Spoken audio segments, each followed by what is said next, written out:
अस्सलाम वालेकुम दोस्तों। ब्राज़ील के हवाले से मुझे काफ़ी ज़्यादा क्यूरीज आ रही हैं जी। ब्राज़ील का वीज़ा चाहिए, ब्राज़ील का वीज़ा चाहिए। एक जो होता है ना, जो लोग समझते हैं डायरेक्ट वीज़ा, ये डायरेक्ट वीज़े कोई नहीं होता है जी। आपने फ़ोन किया, हमने आपको कहा डायरेक्ट वीज़ा, आप चले गए, ये नहीं होता। अपने कॉन्सेप्ट को थोड़ा बहुत क्लियर करें। मैं समझा समझा के थक गया हूँ, नहीं करते लोग क्लियर। जो बच्चे हैं ना आजकल, जो यंग बच्चे हैं, उन्होंने नहीं समझनी मेरी बात।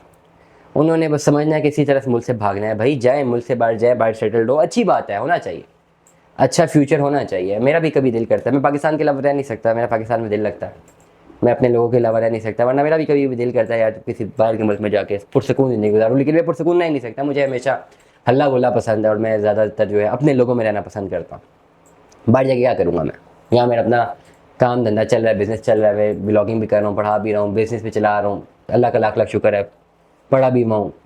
तो मेरी अपनी ज़ाती एक राय है मेरी, हमेशा आपको ये बताता हूँ कि हमेशा यहाँ रुक के जो करना है करो, बाहर मत जाओ। सबसे बड़ा मसला ये होता है बाहर अकेले चले जो जाते हो कि फैमिली यहाँ होती है, बहुत मुश्किल ज़िंदगी है। मैं सऊदीया गया हूँ, मैं सिंगापुर गया हूँ, मैं मलेशिया गया हूँ, मैं थाईलैंड गया हूँ, बहुत पाकिस्तानी लोगों से मिला हूँ। बहुत मुश्किल काम कर रहे हैं बच्चे वहाँ पे, बहुत मुश्किल काम। जो लेबर जाती है, चलो जो टेक्नोक्रेट्स हैं जो जाते हैं बाद में फैमिलीज़ को ले आते हैं, वो एक अलग बात है। लेकिन जो लेबर का क्लास है ना, वो बहुत मुश्किल काम कर रही है, नॉन स्टॉप वो काम करते हैं और बहुत मुश्किल से पैसे उनको बचते हैं। उतना काम वो यहाँ किया होता है ना, इतने पैसे वहाँ यहाँ भी कमा लेते हैं। लेकिन खैर एनीवेज, ब्राज़ील का वीज़ा बता दूँ यार। ब्राज़ील अगर आपने जाना है ना, सिर्फ और सिर्फ विजिट वीज़ा के ऊपर आप जा सकते हो। ये डायरेक्ट वीज़ा, ये डन बेस वीज़ा, ये वर्क परमिट, ये चीज़ें मेरे चैप्टर में नहीं है। मुझसे अगर ये बात करनी है तो रब्ता मत करो। तो वेरी स्ट्रेट फॉरवर्ड, ब्राज़ील जाना है विजिट वीज़ा, मैं अपनी नॉलेज को यूटिलाइज़ करके डॉक्यूमेंटेशन क्लियर करके आपको बता सकता हूँ यार ये डॉक्यूमेंट्स क्लियर करो, इसको इस तरह फॉलो करो, इस तरह सबमिट करो, वीज़ा आ जाएगा। ब्राज़ील के कॉन्टेक्स्ट में आपने अपना ऑनलाइन फॉर्म फिल करना होता है और फिर डॉक्यूमेंट्स आपने ऑनलाइन एम्बेसी, एक तो ऑनलाइन आपने फॉर्म फिल किया, प्लस आपने फिजिकली अपने डॉक्यूमेंट्स एम्बेसी ले जाने होते हैं। या आप उसको पोस्ट भी कर सकते हैं, डिपेंड करता है कि उसकी जो भी उस वक्त पर्टिकुलर सिनेरियो। ब्राज़ील के लिए एम्बेसी डिसाइड करती है आपको वीज़ा देना है कि नहीं। मैं क्या कर सकता हूँ, मैं आपको बता सकता हूँ कि आप ये काम करें तो वीज़ा लगेगा, ये काम किया तो वीज़ा नहीं लगेगा। आपके डॉक्यूमेंट्स लीगल होने चाहिए। मुझे कल भी एक भाई का रब्ता हुआ, जी हम ब्राज़ील एयरपोर्ट पास कर देंगे। भाई जब लीगल वीज़ा है तो कैसे पास नहीं करेंगे? ये आपका स्टिकर वीज़ा होता है, आपका ई वीज़ा होता है।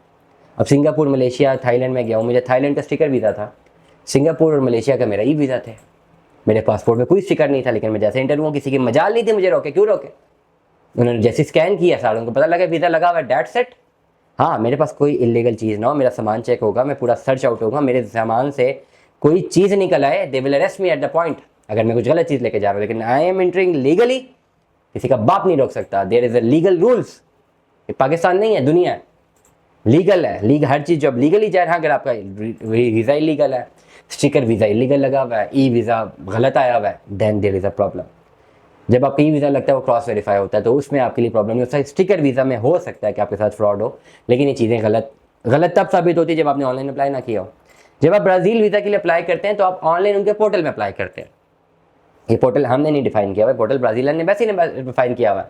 और उसके बाद आप वो सारे डॉक्यूमेंट्स उनको एम्बेसी में भेजते हैं। एम्बेसी का एड्रेस है बाकायदा, क्रॉस वेरीफाई हो सकता है किसी और जगह, तो आपने भेजने नहीं है। ओवरऑल अगर आपने ब्राज़ील का वीज़ा लगवाना है, आप जाएंगे सिर्फ विजिट वीज़ा पे। सिंगल एंट्री वीज़ा होता है, 1 महीने या 2 महीने का होता है। सिंगल एंट्री वीज़ा पे आप ब्राज़ील जाते हैं, सिंगल एंट्री वीज़ा पे। वहाँ जाकर आप चाहें तो आप अपना वर्क ढूंढ सकते हैं, काम ढूंढ सकते हैं। You can go for it, काम आप ढूंढ सकते हैं।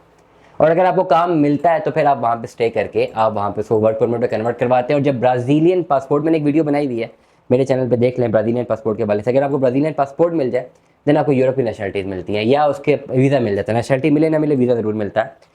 ब्राज़ील में रहते हुए अगर आप किसी ब्राज़ीलियन नेशनल से शादी करते हैं तब भी आपको उनका जो उसकी सिटीजनशिप मिल जाती है।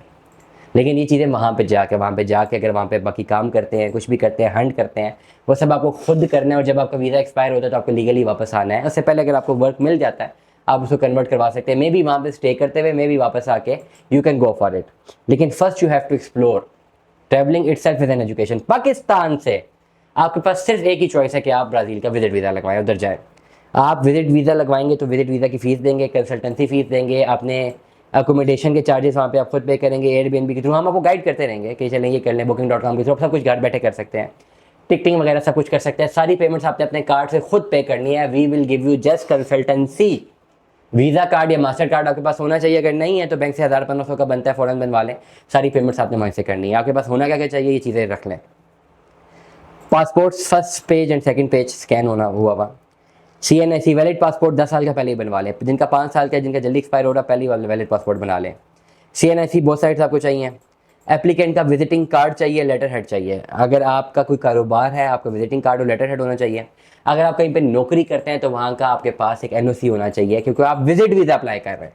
विजिट वीज़ा के लिए वो एम्प्लॉयर आपको लिख के देगा, जी मेरी तरफ से इसको इजाज़त है ये जाए, ये छुट्टी लेके जा रहा है, टूरिस्ट एज टूरिस्ट जा रहा है। पिक्चर आपको चाहिए 35 × 45 के वाइट बैकग्राउंड की, ये आपको पिक्चर चाहिए। NTN अगर आप बिजनेस करते हैं 1 साल की टैक्स रिटर्न आपने भेजनी है, या अगर आप नौकरी करते हैं तो करंट आपने जॉब लेटर भेजना है। FRC आपने भेजनी है, MRC आपने भेजनी है।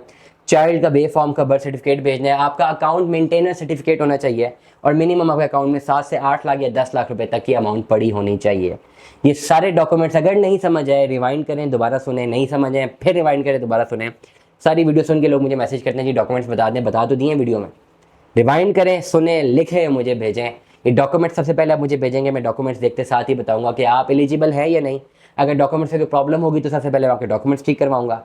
डॉक्यूमेंट्स ठीक करवाने के बाद मैं आपको बताऊंगा कि आपने कैसे अप्लाई करना है। अगर आपके डॉक्यूमेंट्स कंप्लीट नहीं है, ना आपको मीटिंग का टाइम मिलेगा, ना ही आपसे बात हो सकेगी, क्योंकि सबसे पहले डॉक्यूमेंट्स है। अगर डॉक्यूमेंट्स ही नहीं है, अक्सर लोग रब्ता करते हैं, जी मीटिंग करनी है, हमने ऑफिस आना है, हमने ये करना है, हमने वो करना है। उनकी कोई क्यूरी होती है कोई 1 हफ्ते की, उनकी कोई 10 घंटे की मीटिंग उनको चाहिए होती है, लेकिन पासपोर्ट होता नहीं है, वैलिड ID होती नहीं है, पुलिस वेरिफिकेशन होती नहीं है। तो जब ये चीज़ें हैं ही नहीं तो फिर जाना क्यों, और फिर टाइम क्यों ज़ाया करना है, मीटिंग पे क्यों टाइम ज़ाया करना है आपने। सबसे पहले चीज़ें पूरी करें। और अगर आप किसी भी प्रोफेशनल से मीटिंग बुक करते हैं तो वो पेड मीटिंग्स होती हैं, तो पेड मीटिंग की तरफ जाने से पहले सबसे पहले अपने डॉक्यूमेंट्स को कंप्लीट कर लो। भाई डॉक्यूमेंट्स कंप्लीट नहीं है, जाना है। इतने लोग मुझसे रब्ता करते हैं, डॉक्यूमेंट्स ही कंप्लीट नहीं है।